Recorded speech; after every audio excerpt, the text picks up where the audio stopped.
Put it all down. Just hurry up. We're already late. On a patch of Kuwaiti sand known as Camp Matilda, Sergeant Amanda Solis prepares her Marines for war. Check, It's a long way from Seguin, Texas to this desert. It is, but I always told myself I wanted to do something. Why? To be, I guess, an American, and this counts. This is it. You know, I've paid my debt. Hey, bring it in. 2.5 miles away at a camp called Guadalcanal, another Sergeant Solis, Josh, trains for his most important mission. The people that are in my life, I just hope I made an impact on them. One of those people is Amanda. They met in the Marine Corps. She just completely took me away, you know? It's like that. I guess if you believe in love at first sight, that's what it was for me, because after that day that I saw her, you know, I had the hugest crush on her. Now they're husband and wife, both aimed into harm's way in Iraq. Their lives shaped and torn by service to their country. Torn because back in Seguin is their daughter, 18-month-old Sierra. It's hard. Wow, it's hard. We had to let her go early, and that was probably the hardest thing that I had to do in my whole entire life. And I thought some of the stuff in the Marine Corps was hard. No. She was born on September 11th, hours after Amanda heard of the attacks on the World Trade Center.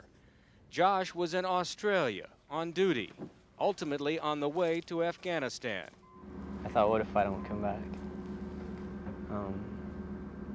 You know, it was hard to get the thought out of my mind that I had a daughter being born on September 11th that I might not ever get to see. On the eve of a possible Iraqi invasion, the Sergeants Solis face the prospect of never seeing their daughter again. It's definitely tough. Mom, are you asleep? Okay. It's fine. How are y'all? Where's Sierra? Little Sierra stays with her grandparents while her mother and father serve in Kuwait.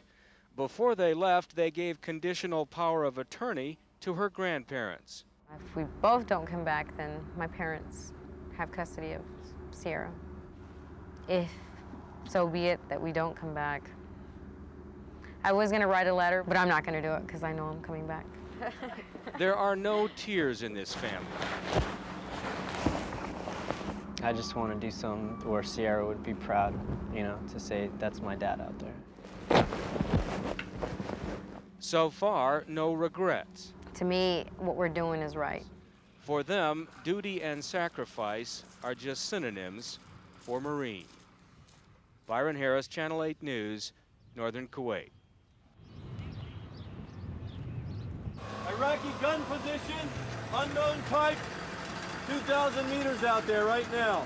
The Cobra gunship spotted them. We're staying put, though. The furies of war and the furies of nature play out a few miles apart. Basically, we took fire on the road. In a well-constructed ambush here, a company of Iraqi regulars uses the cleverest of tactics. They let American tanks drive through on the road and fire on the Marines who follow. And return fire and, you know, basically overwhelm this position. One American dead, one injured. At least 6 Iraqis are killed. Many surrender. An American soldier says the captured told his translator their own officers were firing on them. The officers were actually shooting at these guys, making them try to fight. 20 miles away, a sandstorm blinds drivers and paralyzes fuel, food, and ammunition resupply to Marine front lines.